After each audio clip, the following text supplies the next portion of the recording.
The Discourse starts right now with Cheryl Oates and Erika Barudis. Welcome back to The Discourse. The Liberal government has unveiled its first budget under Prime Minister Mark Carney, and it's what we like to call a fiscal train wreck. We're now facing $78 billion deficit, up $1.2 billion from last year under Justin Trudeau, and a national debt that's blown past $1.4 trillion. That's the real headline, ladies and gentlemen. Record spending, record borrowing, and no real plan to pay for any of it.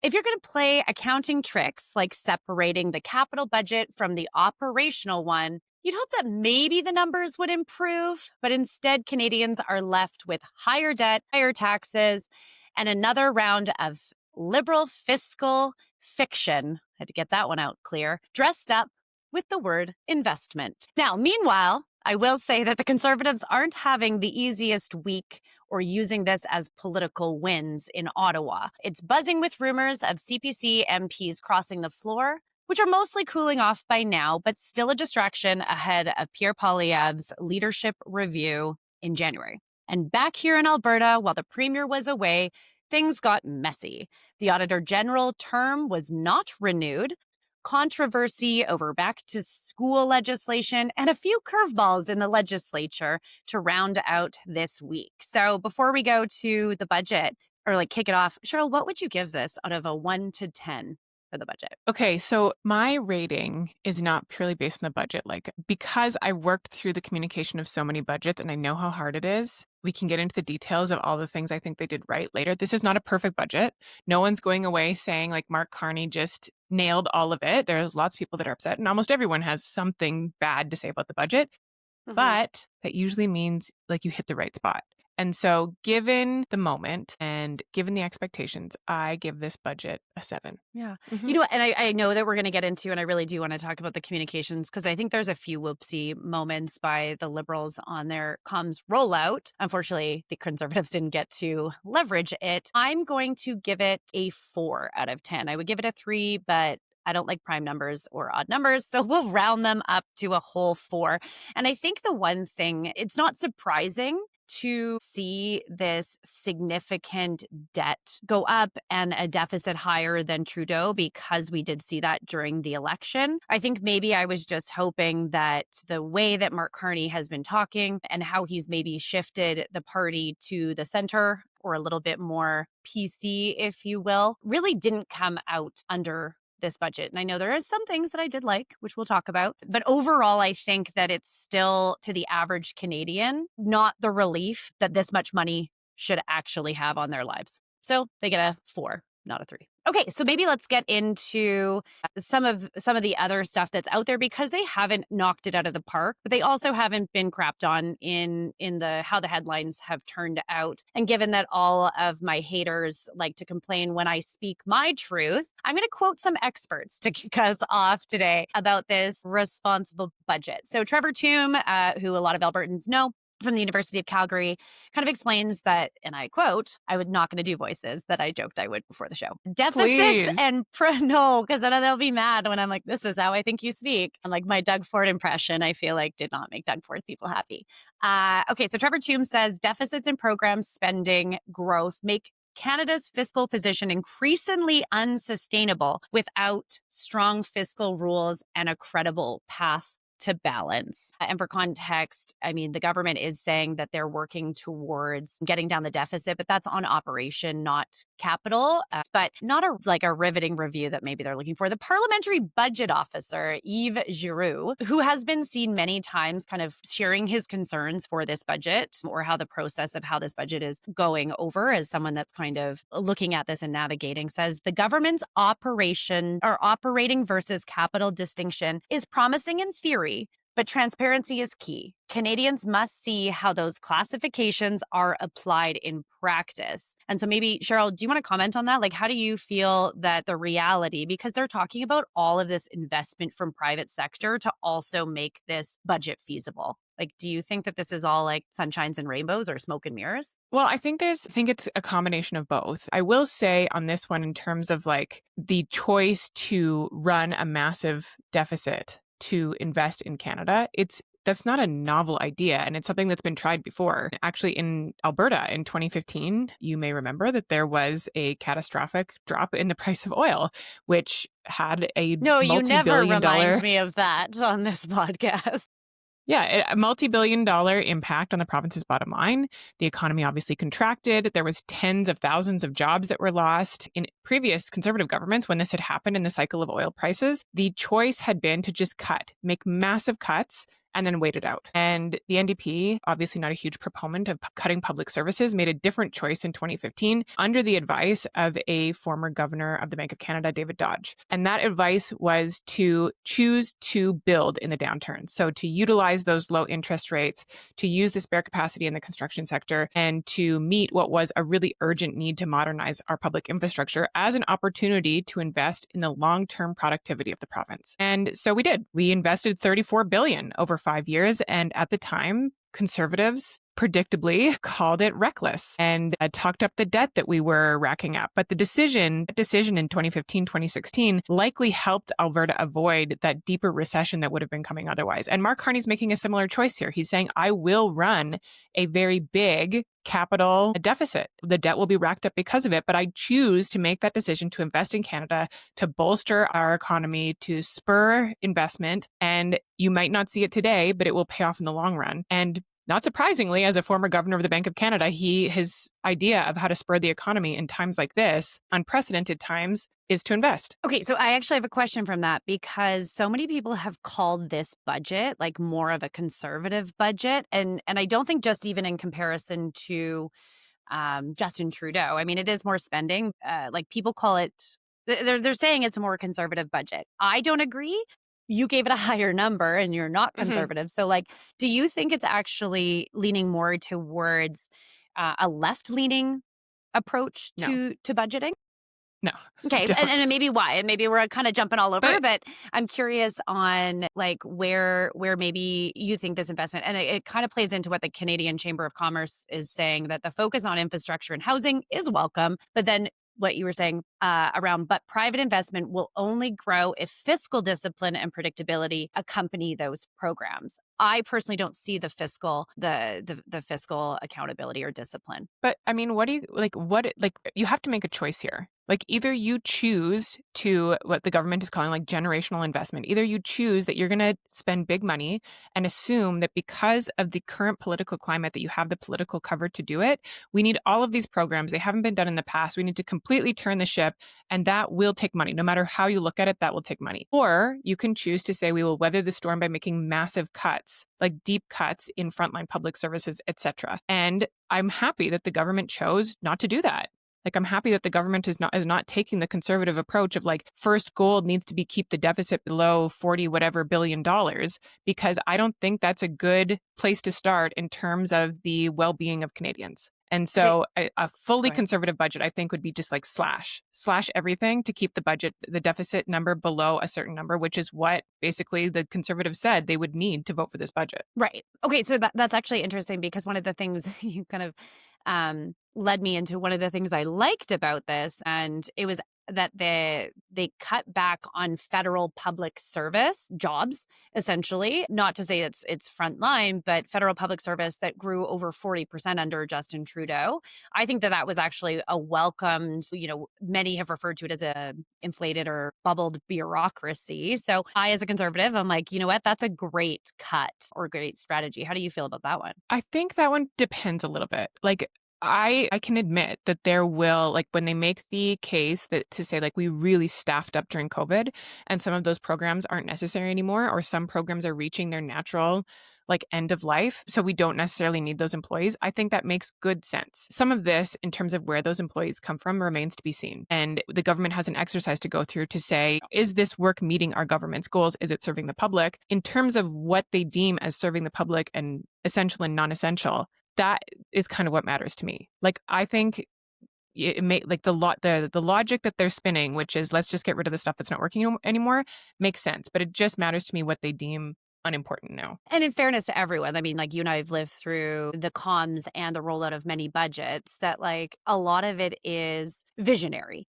right? You're saying this, but how do you do it is going to be critical. And I actually have said, I don't think that this is the worst budget that Carney's going to put out. I actually think next year is going to be far more painful to Canadians because, one, I mean, you've now separated your capital, you've put in all your investment. But when it comes to even this, like, I love that they're trimming the fat of bureaucracy, how those people all will get payouts. And who knows if that happens right away, that's going to play into, and it's the right thing to do. But I actually think where we're going to see, and I'm going to see the really tough decisions and the hurt on Carney's brand, because I think there's still a lot of grace in society for him that might take a hit on this budget. I actually think that next year's is going to be way worse and way harder. Yeah, I agree. I think this is where you get to make the transformational change. And then when it comes to just implementation, this becomes a completely different exercise. It's like, how do you be as boring as possible and not set up targets for the opposition? And that piece about targets for the opposition, I think, is an important part in this budget too, because part of what this government has to weigh in a minority situation is if opposition parties chose to vote against this budget, if all of them chose to vote against this budget and trigger an election, could they actually put forward something that was better than this? And when it comes to like a government that's already slashing, making a huge cut in the public sector, also looking for efficiencies. Like when they talk about efficiencies, I know there will be some that say that their $13 billion a year is not a lot. But when you're in a government and you actually go through that practice of scraping through ministries, trying to find things that you can cut, $13 billion a year is a huge number. The Conservatives being able to hold up something that said that they can cut more than that, I think would be really difficult. And then, of course, the immigration stuff that's in the budget, I think is hard for the opposition, for the CPC to say we could do something better than this when the government is already holding up massive cuts to immigration, which is something the CPC was looking for. Yeah, but we have talked about that on a previous episode, that the numbers in which they aspire to have versus the numbers of reality. And I know reading in an article, and I'll see if I can find it, it would bring in, the Liberal budget would bring in as many as 420,000 immigrants per year until 2028, which is an increase from Justin Trudeau's. And if we looked at where Carney said he was going to reduce versus, or what the goal of the Liberal government, I think we showed that in a previous episode, the target versus the reality is significantly different. So unless they're going to do some huge reforms to the pro and go through, some reevaluation about what some of those policies, especially with bringing your family over after you've moved to Canada, I don't think that those are realistic numbers. And that's going to be really challenging, I think, for all of the impacts which the Conservatives, I think, are rightfully touting as their line in public right now, which is like, none of this is making homes more affordable. It's not making life more affordable, groceries cheaper. Like, you remove the carbon tax, but now you brought in a different tax that is ultimately going to be eventually 17 cents, which is the same price as carbon tax. I think this is going to be hard for the Liberals to tell their story about what it means to an average Canadian. And one of their comms things I want to get, and I want to get your point on this, because one of the stats that I've heard, or one of the, even it's a talking point, but I think it's valuable, is like that the debt servicing of what we're paying as Canadians on to basically, like, the amount that we pay as Canadians for debt servicing is more than the Canadian health transfers. So they're saying, or paying the interest on our debt will be $55.6 billion, which is mind-boggling. That is more than the Canadian healthcare transfer, which is $54.7 billion, and GST revenue, which is $54.4 billion. The calculation is like $3,400 per Canadian household. I think that that's a really tough comms message to overturn or defend for this Liberal government. It's also how long did it just take you to explain that? Like, it's also a tough comms message for the opposition, as are some of these other ones. Like, what they've done is basically say, what they've set up here is that, yes, of course, the CPC can say, well, we don't like your immigration, we would cut immigration differently. But if they were to trigger an election, it's like two parties that are cutting immigration. And if they were to, talk about debt servicing, like, that doesn't actually look that much different if you vote in a different government.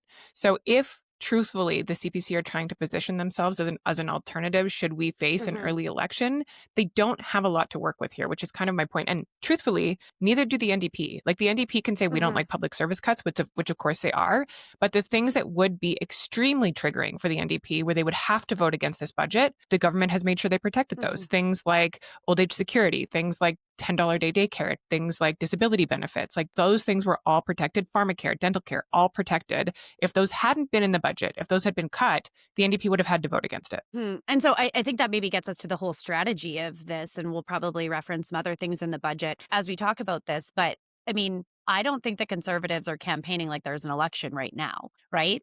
They will have to, I think, again, there's strategy happening to pass this budget, probably at a low number, which may include some floor crossing, which we'll get to, but that there is...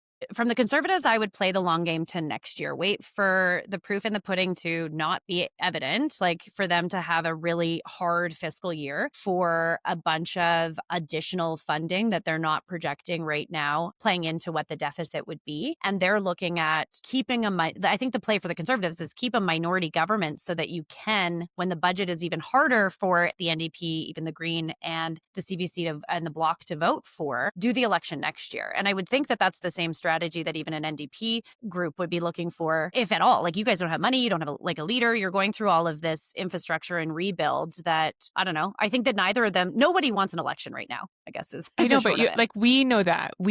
But to stand in front of the public and bluster and say the Prime Minister better put stuff in here that allows opposition parties to vote for it, and we're really considering our vote and we're really looking for things, and if they're not there, we're going to bring down the government, and also not have a real alternative to the budget that has been put forward is that's a tough message to spin. It is. And you know what? I mean, I don't think the comms that have come out of the budget, anyone's won the day. I haven't seen any political party. And I would say, just to wrap up, how did they do in this budget? That is a huge win for this government. Budget day is hardly ever a good day. You just got to get through it. You hope that people will see the good things. You hope that you can sell it over the course of weeks. And you hope that, you don't get bogged down in your opposition's narrative. And so far, with a little help from a floor crosser, I think Carney has got away relatively unscathed on this budget. A lot of people are upset. A lot of people are happy. No one is completely one side or the other. And that, to me, is a huge win. If I was running that comms on that budget, I would be so proud. Yeah.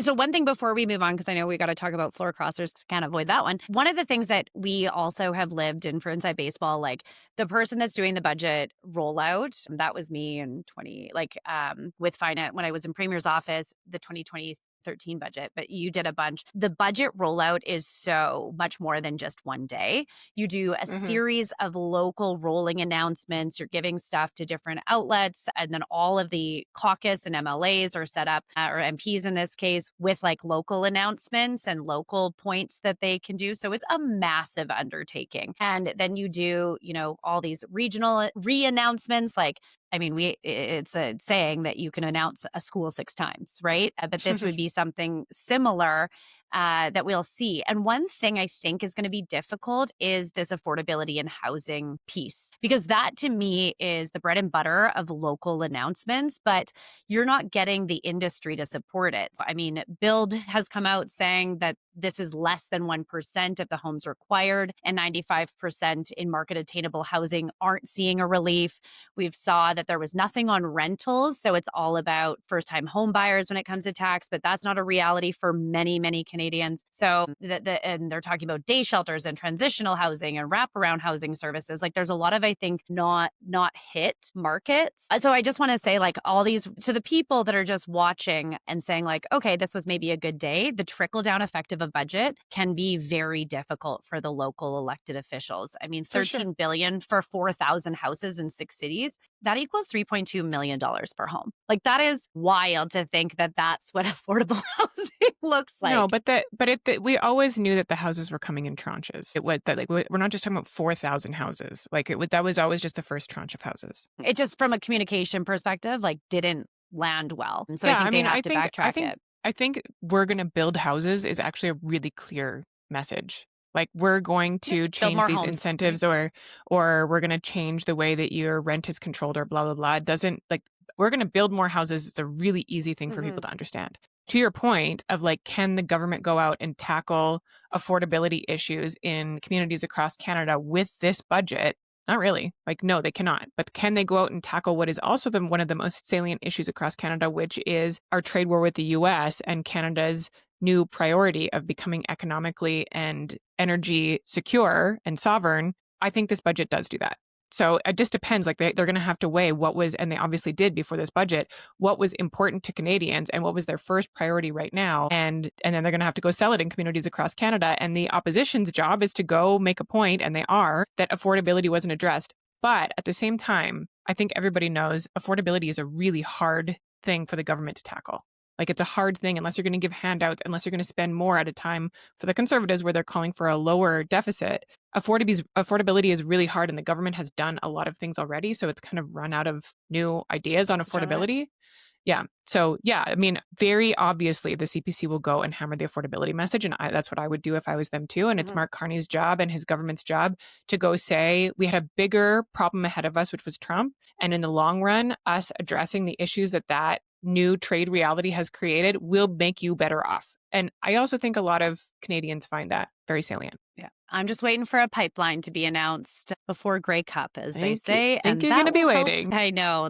We'll talk about that. But that would be one where I'd also see the Conservatives really going hard off of, you want private industry, you want all this investment to come to Canada, and you're not willing to build a pipeline. They'll also, I think, get more oxygen in that. But let's talk about the lack of oxygen that the Conservatives got this week. I'll let you kick this one off. Okay. There is rarely a time when a government gets the budget headline that they want, as we've said. But this week, the channel was changed even quicker than usual as a high-profile floor crossing stole the spotlight. Chris Dontermont crossed the floor following the introduction of the budget, sparking, I would say, vitriol from the Conservatives on this one, and rumors that there was more CPC MPs lining up to potentially cross the floor.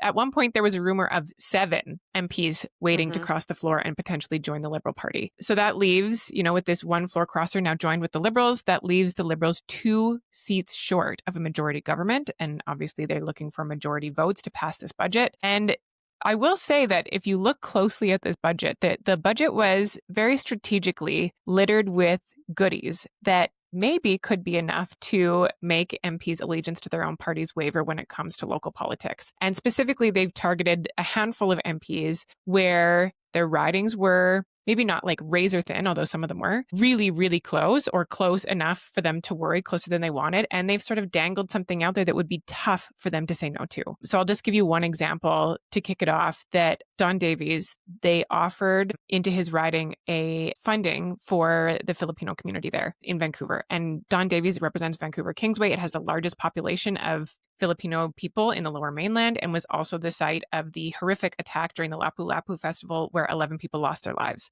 Just thinking about the politics of that would be really tough for Don Davies to vote against.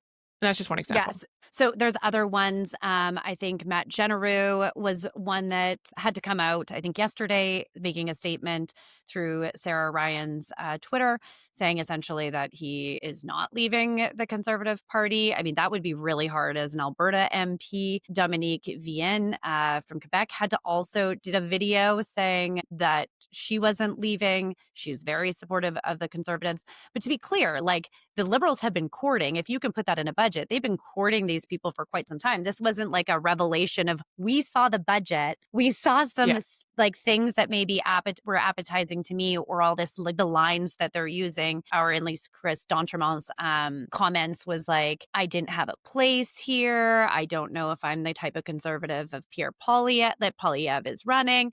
To me, that's all BS, because if anyone was willing to leave the Conservative caucus and cross over to the Liberals, especially to vote for this budget, I can't even say that you could call yourself a Conservative ever. This budget is exactly against the values and beliefs of what conservatives stand for. And that's what you're hearing from the Conservatives is runaway spending, ballooning deficits, and government expansions disguised as investments. So it is true, though, Chris Dontermont of Nova Scotia did cross the floor and got his 15 minutes of fame by walking into caucus with being welcomed by the Prime Minister after he was voted by the House to not be the Deputy Speaker. So it's very interesting on just the political dynamics. But this is not something that just happened from tabling the budget yesterday. This has probably been months in the works. And with an election only 200 days ago, that's been a lot of strategy to try and court these people, like you said. Yeah. And obviously, with those 2 videos being posted, the CPC has made a huge effort to push back on it. Not only because obviously they don't want the Liberals to have a majority government, but also because Polievre is about to face a leadership review, and having a handful of MLAs MPs leave your party to cross to the Liberals and support their budget would not be a good look for Pierre Poilievre. Yeah. And so the January convention is held in Calgary, and it will be as part of the process under the CPC. Like, if you're not successful in a general election at the next convention, you have to go to a leadership review. So this isn't being called by anyone. Caucus isn't coming out and doing what they typically have done to leaders and ousted them, even like we saw with Andrew Scheer and Aaron O'Toole. Very different than what this one, the sentiment I feel within the Conservative movement. The other thing that's interesting is most of the delegate selection meetings, which are, because it's a delegated convention for each riding, have already been done. I don't anticipate that this is going to be, I don't think it's going to impact Pierre Poilievre's leadership review maybe as much as the media is saying it's going to, because again, a lot of this is already in play. Chris Dontermont, for example, only won by a very small margin against the Liberals. I think he's actually going to face larger backlash from going home to his constituency, where yes, there was probably a lot of liberal support, not for him, but for the candidate and maybe the party. But when you have that tight of a margin, like, we're talking, what an insult to democracy. This is exactly where MLA legislation should be used, or what the intent, and in this case, MP recall, because this is what the whole thing is about. Like, this guy crossed the floor was running on a different brand 200 days ago, like priding the people voted for him for change. And now he's not changing at all, except his party allegiance. So I think he's going to have more, like Chris Dontermont is going to have a lot of challenges locally. I really just don't think it's going to affect Pierre. I think that's sexy for media to say, but honestly, like, I think he's going to be fine within the movement. So I agree. And my point wasn't that one floor crosser means Pierre Poilievre is like coming down in the next leadership. My point was that, of course, the CPC had to aggressively push back on this, because if the rumor was true that 7 MPs might cross the floor, and let's say, hypothetically 7 MPs cross the floor, I think that would hurt him. Like, if you're losing your caucus in those kind of numbers, that would hurt him. So obviously they had to campaign back to their caucus and organize really quickly to make sure that didn't happen. No, and especially this close to majority, right? Like, the only chance that they have of an election within 4 years is under a minority government. So he crosses that threshold. I mean, smart move, I guess, by the Liberals. Yeah. But then it's like, that I think a majority government would be far more impactful on Pierre Poilievre than what we're seeing. I think we both agree on the tactic of, like, come out strong, united, and myth bust all those rumors and just put them to bed. I also just can't let you get away without saying that it is rich that a Conservative in Alberta who's worked for both the Wild Rose and the PCs and also the United Conservatives would say anything about the ethics or the morality of floor crossing, given what Danielle Smith did in 2015. Well, that's how the MLA election. recall legislation came to be under Jason Kenney, I'm pretty sure. I know, but just like fine for some, but not for others. Yeah, all I mean, and I don't like floor crossing, I think you should have to face, like, that's where I think recall legislation makes sense, or have a by-election. You should be elected under the party banner. I think that should have happened to all the people that follow Jim Prentice. I have no problem saying that. That was really hard, I think, for Danielle Smith when she came back into politics to face. Right? People did not take lightly to that. So yeah, it's not rich because I think it's stupid to cross the floor. Just leave, or go sit as an independent at least. Like, if you can't obsess or if you can't align with your party, then do it. But your constituents deserve to decide if you're still worthy of that role. Well, maybe their constituents just want a strong, stable majority government. Who knows? Maybe that's not how they voted. Let's move to... Let's move do you want me to talk more about my party? Sure. But I'll give you the chance in this next section where we talk about what a week this was in Alberta politics. The government introduced one of the most sweeping education bills in recent memory. Danielle Smith wasn't even in the province to defend it. As we all know, she took a trip abroad to Saudi Arabia. While teachers, parents, and school boards now scrambling to understand what the legislation means for them as they return to their classrooms, the premier was just halfway around the world. There was no statement. There was no press conference. There was not even a soundbite from the tarmac. Just silence from the top while her government rolled back constitutional rights and completely rewrote the rules for what our kids are facing in schools. Then, as if that weren't enough, Albertans learned the Auditor General will not be renewed. And in case you don't know what the Auditor General is or why their job is important to you, the AG is truly one of the most independent officers in government.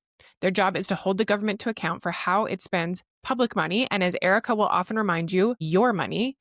And on its own, non-renewal of the AG is not a big deal. The Auditor General is replaced and renewed all the time. But this Auditor General, Doug Wiley, happens to be in the middle of investigating the AHS procurement scandal, which involves questions about insider contracts and misuse of public dollars, which we have talked about at length on this show. His term ending now means that investigation will not be finished. And that is not just bad optics, although it is terrible optics. It is a direct hit to government accountability. The timing is very, very convenient for a government that has made a habit of dodging scrutiny so far. So in the span of a few days, the UCP managed to centralize power over education and silence the province's top watchdog, all while the premier was on a trip out of the country. So no accountability, no transparency, and in this case, no leadership. So what do I have to say to that? Yeah. Woof, what a shitty week for the UCP. Honestly, though, like, I mean, okay, coming to the premier being away, I think that's a stupid narrative about, like, people were running with, oh, she just got on a plane and ran away. It's like, you and I both know that these missions have been planned for months, that... But you can change them. You can, but at a huge freaking cost and at a reputational damage of all the meetings and things. Like, if you look at that itinerary, what was she going to do with 1 or 2 more days? Like, again, I think that the impacts have happened. This scrutiny. Obviously. But I mean, at the same time, like, I think they were going to introduce legislation. She doesn't need to be in the House. What I think is weird is that the House leader wasn't in the House at the same time. Like, to me, that was like weird, that I think a lot of these... Great point, Erika. Great point. No, but I just mean, like, I think in the planning process, her going away is very natural business. It has to happen. We saw them open up the Dubai come on. office. They don't have to legislate teachers back to school on the same day that the premier and honestly, unprecedented rollback of constitutional rights on the same day the premier plans to leave the country for 10 days. They didn't have to do it that way. They didn't want to legislate. They said if there's no deal being made, and then they legislated it. I mean, what are they going to do? They did it on the first day they could possibly do it. I just mean that, like, her saying, oh, I'm going to stay here to pass this piece of legislation. I'm going to bump 3 huge investment announcements by days, piss off the people that I've set this up with, that are huge wins for Alberta. So I can sit here and watch this legislation pass, which we know is going to pass. We know that there's going to be implications and challenges of it. But I don't think the premier being on Alberta soil for that has any different impact than what it would have. I mean, it's not about changing the outcome. It's about, you want to make massive changes and say that you feel the government has the power to override not just people's constitutional rights, but also the power of the legislature and the right of the legislature to debate this legislation and not even show up for it. And yeah, maybe she weighed that and said, I'd rather not give up these meetings in Saudi Arabia. And maybe she will pay for that in terms of what that means for her political reputation. But I think it was a really poorly timed decision. And again, like, I just think that business has to go on. I mean, she's got 3 ministers that deal with that file. You've got the Minister of Justice dealing with the notwithstanding. You've got the Minister of Finance that actually does the collective bargaining, and the Minister of Education that put themselves up multiple times. You know that they do mission callbacks, and she'll deal with media. She's not escaping anything. She's just not sitting around twiddling her thumbs for something that was already happening and is going to happen when she gets back. So I don't know. Like, I think that was like a real big attempt at saying, like, I mean, I think the NDP's comms on it, it'd be like, she's scared, she's running away. I would love your thoughts, but I just think that was, like, I don't know, like, just stupid. Like, I don't know why that was what you went after, when there was so many other things last week. But the NDP did go after all those other things too. It's like the NDP went after constitutional rollback of rights. Everybody's rights are in jeopardy. Teachers are going back to school, and your classrooms, like, the conditions in your classrooms haven't changed. The disrespect to teachers, the disrespect overall to the education system, and the fact that while all of this was being debated, Daniel Smith was in the boarding lounge. Like, yeah, that sucks. That's bad optics, and the NDP should point it out. Okay. I do want to ask, though, so where do you think the NDP is going to sit on this Bill 6? Because I actually think that this is a piece of legislation that they're going to have to shut their mouths and realize that this addresses classroom complexity. So if people don't know, Bill 6 was introduced, which is under the Education Amendment Act, but it's prioritizing literacy and numeracy. It's upping the game of identifying, especially kids at grade 3, which if you have children around that age, you know that that's when you go from learn to read to learn. And so it's a huge milestone within the education system of how children can adapt. And if there is literacy or numeracy challenges, especially on the literacy side, we're assessing. They do a lot of that. But this is one where I actually think that the NDP are going to have to vote in favor. Correct me if I'm wrong. I don't think so. And are they not? Like, this addresses I don't know. I don't know what their strategy is. Yeah. I'm just speaking from my own position, and I don't know what the NDP will say. I haven't talked to them about their strategy. But when I look at this bill, I think it is just like piling on to the message that the government has already sent to teachers. Teachers already flag these kids. Like, if you need extra help, whether you are gifted or whether you need extra supports in class, teachers can flag that. And they could more easily flag that if their classrooms were 20 kids instead of 40 kids. And so not changing class sizes and instead saying teachers can't do their jobs, we're going to bring in someone else to do it, is just another slap in the face to teachers. And I just personally, I just think it's making a bad situation worse. But I believe that this was actually welcomed by the organizations. Okay. With respect to, I don't know. What I've seen is that there is an appreciation of this because that's such a critical thing. And is it that especially with huge immigration and individuals coming to Canada that don't have strong English language proficiencies, again, this is a way, I think, to inject those resources. You're right. Since 2022, this has been a thing. Well, the people that are realizing that these kids are going on and I know, Cheryl, if you get kids in there, it's a you waterfall misunderstood my effect question. if you don't. Okay. No, I completely agree with that. And that is why the education system is in the position that it's in. My point is, great, you tested them, you flagged them. We don't have the supports for them. We don't have the classroom sizes for them. We don't have enough funding for them. Great, I'm glad we can categorize them, but then what? But isn't this investment in doing that? Isn't this investment of being able to identify through what the government has said is that the data and stats, but those are more data and stats that we don't have right now. We can't even support the kids that we do know need help.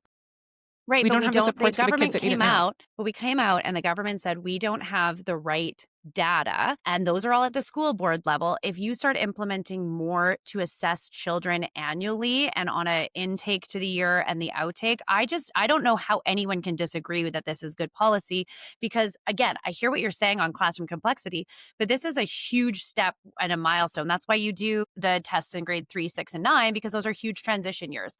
This is a huge one for kids, and I think especially on the language barrier challenges that we're seeing in multiple classrooms, which adds to complexity.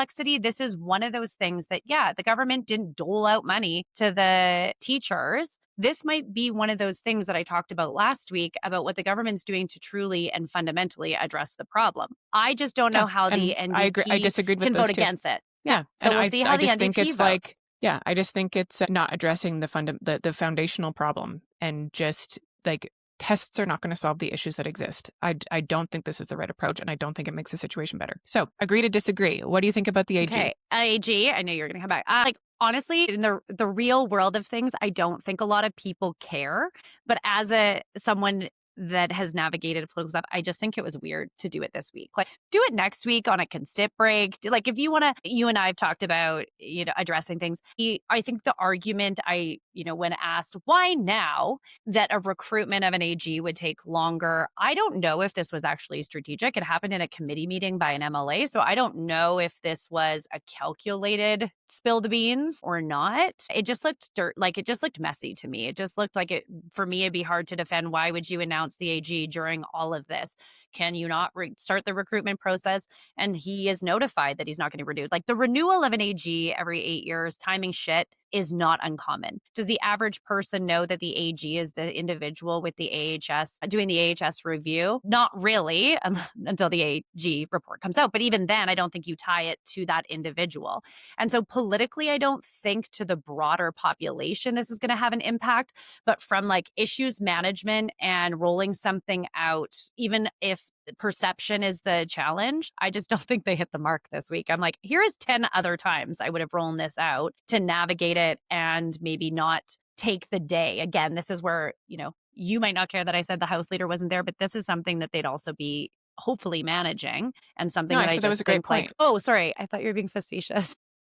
No, it's a good point. For us legislative branch nerds, I think that this just made this week a really tough week after what we said is probably another dip in the polls for the UCP after the teachers were mandated back to school. Maybe the strategy is like, let's just take the hits now and come out, because in fairness, if I'm looking at this strategically of when the next election is, voters are likely not going to have this as their top of mind item when going to the polls. But you never, like, we've talked about this before. Typically, these kind of scandals are not like a one-day news story changes everybody's mind. It's like that, like peck away at credibility. And when you put this with the government did its own review, decided the terms of it, decided all these people that wouldn't speak to the investigator, including anybody in cabinet or the premier herself, decided that many people didn't have to ask questions, and then cleared themselves of any wrongdoing. And then the second body that actually had the authority to do an independent review, they didn't let him continue his term in the middle. They let him go in the middle of writing the report and doing those interviews. Well, he won't like be when you gone, put those things together, like, for a lot of time. Yeah. Oh no, I get it. I get what you're saying. I'm just saying, like, messy. It's just like, yeah, when you put those things together, the whole like corruption and like scandal narrative just becomes much stronger. And so, yeah, I don't think that the average person is like, I have a problem with the AG's contract not being renewed by 2 years. I don't think the average person thinks that. But when you put it all together and say, does the government have something to hide here? Were they doing something untoward? The public does start to get a little more suspicious. Yeah. If I was to say communicate this, like we both have an approach, is just deal with the issue at hand, which you could say, yeah, we're not renewing their contract. This is very standard. However, we are going to ensure that the AG's report that he is currently investigating will like be addressed prior to his posting being completed. Like, and if it needs an extension, we will do that. Like, I think that I know you have to, if you're explaining more and saying more, sometimes you're losing. But even in this case, I'm just like, why wouldn't you just say like, but that won't impact his report that he's doing right now, just because I think that at least to the confidence or the narrative or the headline that's going to come out, they actually would have to cover that was and quote that. Or if I was the press secretary, I'd be like, quote that, like you have to say that doesn't impact the AHS. I just think it looked, again, like I don't know if it was strategic or not. I would hope it didn't sound very strategic. No, and that's what right. And it came up in a committee meeting. I mean, I even had to flag, like I think I flagged it. I know you were traveling, but I was like, look at this. We should talk about this, right? Yeah. And then it became, then it got waves 2 days after in the House. I think Sarah Hoffman posted about it. It just looked messy. And I'm like, this is something I feel like should have had a full communication strategy around. And if this was Definitely. it, fell a little short. Yeah. Okay, before we wrap up today, let's quickly talk about the initial boundary redistribution map. No, it's stupid. How you I don't want feeling? to talk about it. I hate it. Why do you hate it? Well, I do think, like, I know you and I have both gone through boundary redistributions. For folks, they happen every 10 years. Different formulas based on population growth primarily, but also accessibility, the natural succession of how people congregate, et cetera. One of the ones that I just think is such a miss are the like decrease in northern seats. So they want to go from like 6 to 5. And I know they're like, oh, there's maybe less population there. This was assessed in like 2005. They went through this whole thing, and it's a very vast, diverse area. The actual issue, I think, was with Lesser Slave Lake area back then. It's like, if you couldn't go and do your research to figure out the challenges there, I just think that they're missing the mark. Same with central Alberta. And again, there is a lot to be desired. Do I think that Edmonton and Calgary are the ones, or at least the surrounding area, to get more seats? Yes. But do I think we need to decrease seats in other areas as opposed to maybe just adding? I think that was a miss. But they still have time, and there's all the submissions, and I hope people rally and send all of those things in about not feeling like they're represented. It's a longer process. I think we have till like Q1 of 2026. So, sorry, explain why you don't like the northern changes. Because of reducing sizes of the constituencies. And yes, they haven't grown in mass, but like to represent some of those areas is really hard. And that was the argument in 2005. It hasn't changed. I see what you're saying. Yeah, like just because of diversity of like the population, the industries, the people, where they are located. Yeah. I mean, if you look at the federal work stuff, of being the representative is difficult. Yes. And as well as just, like you're covering such a vast area. I mean, I think one of the big misses was, what is it, West Yellowhead or Yellowhead in the federal? They're like half of the Alberta Western map. Like, I don't even know how you'd be able to be effective in representing those areas. So I think that was probably my biggest. And I just think like, let's not reduce all the ridings. Like, let's just look at where the population maybe has increased. I mean, and how you configure that. You might have So you'd like to leave that seat in Central Edmonton? I don't care about Edmonton. I hate Edmonton. No, like, what do you mean the seat in Central Edmonton? Because like new map for Edmonton adds one seat to the outside of the city, but it takes one seat away from the inside of the city. Yeah, I mean, this is where I look at like how it's done federally, especially. And like if you have you see a lot of times where for a very long time, St. Albert and Edmonton were part of the same riding. You saw Sherwood Park the same. Rhonda Ambrose used to have like this weird west part of Edmonton and then represent Spruce and Stony. And if that is how the configuration works to represent those pieces, I think that they should look at that. Like, how do we get the urban cities that have a lot new growth on the outside to also take in some of the smaller urban centers that surround our two big cities, like the Airdries, the Cochranes, like look at that holistically, as opposed to thinking that even just like city boundaries are only to be within the city. Yeah, I like because the city boundaries. Have so many other communities. You do? Is it because it like... I don't know. Is there a reason? Like, why? Well, I mean, I think that there's a big divide between the way cities think and the way that people outside cities think. And I think that's a fair place and an easy place to draw a line. What about and I was happy to not see like the gerrymandering of mixing those two together for the sake of the UCP's election prospects. Like, obviously, city seats become easier for the UCP to win if you pull in a whole bunch of rural ridings. So I was glad to see them not do that. What is the riding, like the far part just before Cochrane? I forget that area, but it's technically in Calgary, but I would say it's part of like Minister Sawhney's or Rajan Sawhney's riding. I can't remember what it's called. Silver or something. Anyways, sorry. My example that came to mind. Yeah, Springbank. But right? It's like, yeah, maybe. Yeah. And then there's anyways. But that area is like, to me, almost more rural or very its own community outside of Calgary that like, why wouldn't it be assessed to be part of Cochrane maybe? And there is certain cases where you have like big populations growing like right outside the city where I think it makes sense. But for the most part, like if you look at Calgary's suburban ridings, like the suburban ridings themselves are growing fast enough that you don't need to add anything to them. Like you don't need to pull in a rural part of a riding to make that meet the population threshold. Like those are super fast growing communities. And I was really happy to see Lethbridge not messed with as well. Because like Lethbridge has those two seats. I don't think it made sense to pull them into like a broader rural seat. I was just glad to see Lethbridge keep its seats at city limits. Yeah, and I think places like those rurbans, if you will, that already have and Lethbridge versus Medicine Hat that has a different, and I didn't look at Medicine Hat, but it, kind of has 1/3 of Medicine Hat within Brooks, which is the Premier's riding, versus a heavier Medicine Hat. Like, again, I think that those are good examples of where urban and rural ridings can really unite. And I do think we do have to look at that in Edmonton and Calgary. Lots of work. I know it did not make a lot of people happy because I think it missed the mark on some of those, like I said, more northern or even the central, east and west type ridings, trying to really just go off the population formula, which I don't think is the only variable. So I think that there's going to be hopefully some changes, but yeah. But I mean, I will say the one really good thing about what they've come up with in terms of options for boundaries is that like it's at least based on data. Like it's not just a partisan rewrite, which is what everyone is always worried about no matter who is in power, is that the boundaries will be rewritten to serve one party or another. And looking at this outcome, I don't feel like that's what was done here. You mean not like Banff Kananaskis change like you guys did?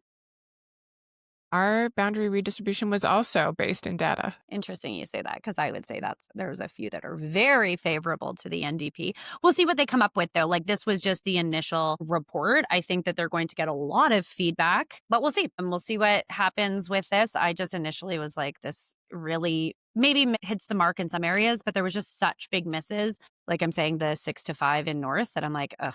This is annoying. Get it right. Well, on that happy note, thanks for listening.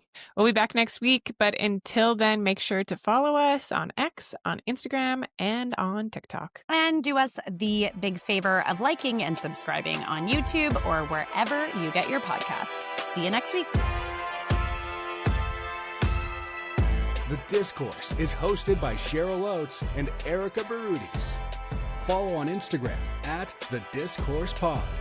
Subscribe to The Discourse on YouTube and wherever you get your podcasts.